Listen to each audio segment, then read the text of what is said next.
And I think Cool. sort of going off of that, and it'll lead into another question. Like we have these losses, what are some of the things you're thinking? How do you like think about cost going to a show, and like when it's worth it to go to a show, travel X amount?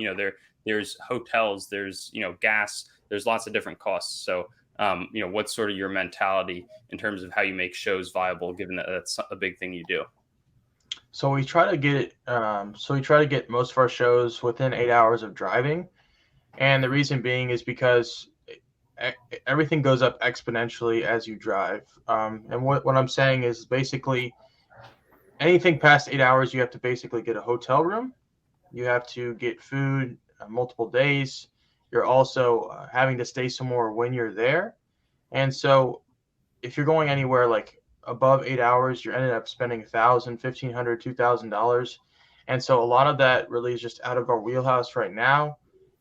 So the Mississippi one was pretty good, and it's a great example because we only drove 6 hours each way. It was an easy 1 day trip, and then we got everything done. And that's kind of where we anchor ourselves from driving and the cost perspective. And we actually just bought a car that would drive us, and it'd go about 45 miles per gallon. So that would save us on fuel costs.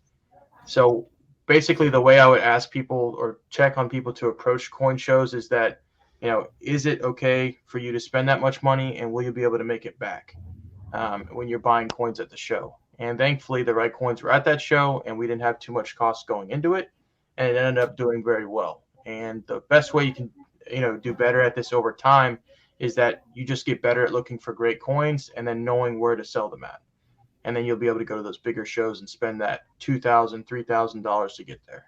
Thanks for watching this episode of Treasure Town Clips hosted by the Coin Dictionary.